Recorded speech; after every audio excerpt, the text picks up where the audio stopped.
Pride and Prejudice by Jane Austen. Chapter 6. The ladies of Longbourn soon waited on those of Netherfield.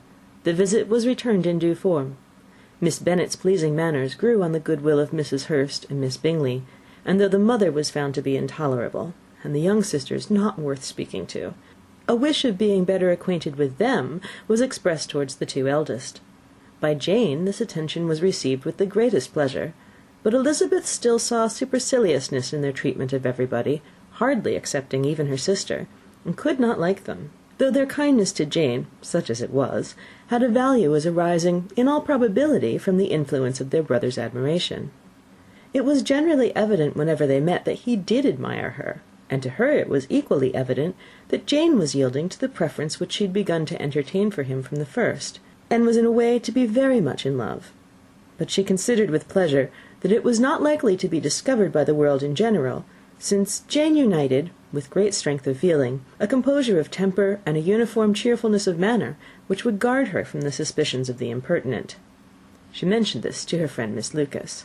"It may perhaps be pleasant," replied Charlotte, "to be able to impose on the public in such a case, but it is sometimes a disadvantage to be so very guarded. If a woman conceals her affection with the same skill from the object of it, she may lose the opportunity of fixing him, and it will then be but poor consolation to believe the world equally in the dark. There is so much of gratitude or vanity in almost every attachment, that it's not safe to leave any to itself. We can all begin freely, a slight preference is natural enough, but there are few of us who have heart enough to be really in love without encouragement. In 9 cases out of 10, a woman had better show more affection than she feels. Bingley likes your sister undoubtedly, but he may never do more than like her if she does not help him on." "But she does help him on, as much as her nature will allow. If I can perceive her regard for him, he must be a simpleton indeed not to discover it too." "Remember, Eliza, that he does not know Jane's disposition as you do." "But if a woman is partial to a man, and does not endeavour to conceal it, he must find it out." "Perhaps he must, if he sees enough of her. But though Bingley and Jane meet tolerably often, it is never for many hours together, and as they always see each other in large mixed parties, it's impossible that every moment should be employed in conversing together. Jane should therefore make the most of every half hour in which she can command his attention. When she is secure of him, there will be more leisure for falling in love as much as she chooses." "Your plan is a good one," replied Elizabeth, "where nothing is in question but the desire of being well married, and if I were determined to get a rich husband, or any husband, I dare say I should adopt it. But these are not Jane's feelings. She is not acting by design. As yet she cannot even be certain of the degree of her own regard, nor of its reasonableness. She has known him only a fortnight. She danced 4 dances with him at Meryton. She saw him one morning at his own house, and has since dined with him in company 4 times. This is not quite enough to make her understand his character." "Not as you represent it. Had she merely dined with him, she might only have discovered whether he had a good appetite. But you must remember that 4 evenings have also been spent together, and 4 evenings may do a great deal." "Yes, these 4 evenings have enabled them to ascertain that they both like vingt un better than commerce. But with respect to any other leading characteristic, I do not imagine that much has been unfolded." "Well," said Charlotte, "I wish Jane success with all my heart, and if she were married to him to-morrow, I should think she had as good a chance of happiness as if she were to be studying his character for a 12-month. Happiness in marriage is entirely a matter of chance. If the dispositions of the parties are ever so well known to each other, or ever so similar beforehand, it does not advance their felicity in the least. They always continue to grow sufficiently unlike afterwards to have their share of vexation, and it's better to know as little as possible of the defects of the person with whom you're to pass your life." "You make me laugh, Charlotte, but it's not sound. You know it's not sound, and you would never act this way yourself." Occupied in observing Mr. Bingley's attentions to her sister, Elizabeth was far from suspecting that she was herself becoming an object of some interest in the eyes of his friend. Mr. Darcy had at first scarcely allowed her to be pretty. He had looked at her without admiration at the ball, and when next they met, he looked at her only to criticise. But no sooner had he made it clear to himself and to his friends that she hardly had a good feature in her face, than he began to find it was rendered uncommonly intelligent by the beautiful expression of her dark eyes. To this discovery succeeded some others equally mortifying.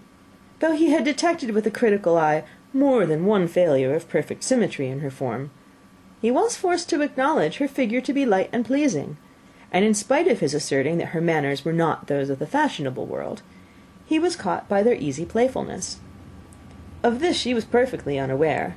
To her he was only the man who made himself agreeable nowhere, and who had not thought her handsome enough to dance with. He began to wish to know more of her, and as a step towards conversing with her himself, attended to her conversation with others. His doing so drew her notice. It was at Sir William Lucas's, where a large party were assembled. "What does Mr. Darcy mean," she said to Charlotte, "by listening to my conversation with Colonel Forster?" "That's a question which Mr. Darcy only can answer. But if he does it any more, I shall certainly let him know that I see what he's about. He has a very satirical eye, and if I do not begin by being impertinent myself, I shall soon grow afraid of him."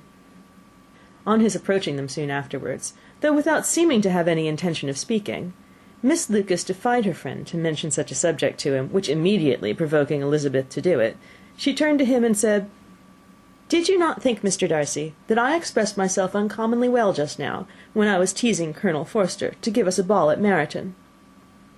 "With great energy, but it's always a subject which makes a lady energetic." "You are severe on us."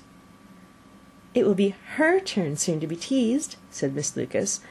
"I am going to open the instrument, Eliza, and you know what follows." "You are a strange creature by way of a friend, always wanting me to play and sing before anybody and everybody. If my vanity had taken a musical turn, you would be invaluable, but as it is, I'd really rather not sit down before those who must be in the habit of hearing the very best performers."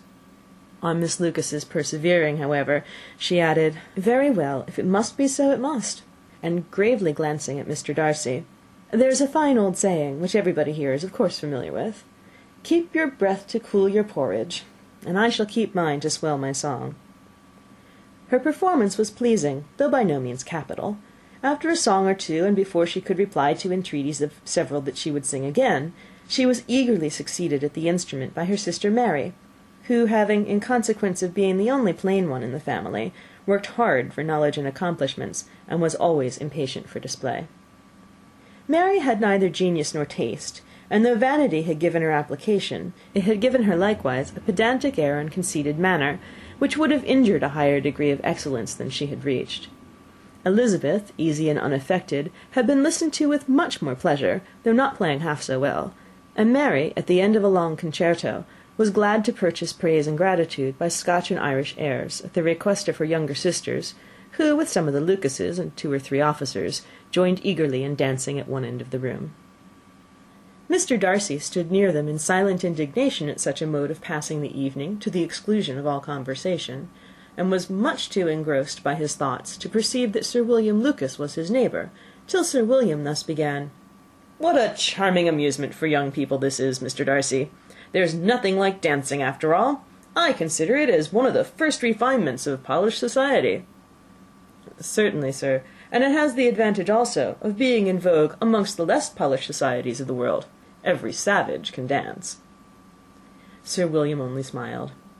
"Your friend performs delightfully," he continued after a pause, on seeing Bingley join the group, "and I doubt not that you are an adept in the science yourself, Mr. Darcy." "You saw me dance at Meryton, I believe, sir?" "Yes, indeed, and received no inconsiderable pleasure from the sight. Do you often dance at St. James's?" "Never, sir." "Do you not think it would be a proper compliment to the place?" "It is a compliment which I never pay to any place, if I can avoid it." "You have a house in town, I conclude." Mr. Darcy bowed. "I had once some thought of fixing in town myself, for I am fond of superior society, but I did not feel quite certain that the air of London would agree with Lady Lucas." He paused in hopes of an answer, but his companion was not disposed to make any, and Elizabeth, at that instant, moving towards them, he was struck with the action of doing a very gallant thing, and called out to her, "My dear Miss Eliza, why are you not dancing? Mr. Darcy, you must allow me to present this young lady to you as a very desirable partner. You cannot refuse to dance, I am sure, when so much beauty is before you." And taking her hand, he would have given it to Mr. Darcy, who, though extremely surprised, was not unwilling to receive it, when she instantly drew back, and said with some discomposure to Sir William, "Indeed, sir, I have not the least intention of dancing. I entreat you not to suppose that I move this way in order to beg for a partner." Mr. Darcy, with grave propriety, requested to be allowed the honour of her hand, but in vain. Elizabeth was determined, nor did Sir William at all shake her purpose by his attempt at persuasion. "You excel so much in the dance, Miss Eliza, that it's cruel to deny me the happiness of seeing you; and though this gentleman dislikes the amusement in general, he can have no objection, I am sure, to oblige us for 1/2 hour." "Mr. Darcy is all politeness," said Elizabeth, smiling. "He is indeed; but considering the inducement, my dear Eliza, can we not wonder at his complaisance? For who would object to such a partner?" Elizabeth looked archly, and turned away. Her resistance had not injured her with the gentleman, and he was thinking of her with some complacency, when thus accosted by Miss Bingley. "I can guess the subject of your reverie." "I should imagine not." "You are considering how insupportable it would be to pass many evenings in this manner, in such society, and indeed I am quite of your opinion. I was never more annoyed. The insipidity, and yet the noise, the nothingness, and yet the self-importance of all these people. Oh, I would give to hear your strictures on them." "Your conjecture is totally wrong, I assure you. My mind was more agreeably engaged. I have been meditating on the very great pleasure which a pair of fine eyes in the face of a pretty woman can bestow." Miss Bingley immediately fixed her eyes on his face, and desired he would tell her what lady had the credit of inspiring such reflections. Mr. Darcy replied with great intrepidity, "Miss Elizabeth Bennet." "Miss Elizabeth Bennet!" repeated Miss Bingley. "I am all astonishment. How long has she been such a favourite? And pray when am I to wish you joy?" "That is exactly the question which I expected you to ask. A lady's imagination is very rapid. It jumps from admiration to love, from love to matrimony, in a moment. I knew you would be wishing me joy." "Nay, if you are serious about it, I shall consider the matter is absolutely settled. You'll be having a charming mother-in-law indeed, and of course she will always be at Pemberley with you." He listened to her with perfect indifference while she chose to entertain herself in this manner, and as his composure convinced her that all was safe, her wit flowed long. Chapter 7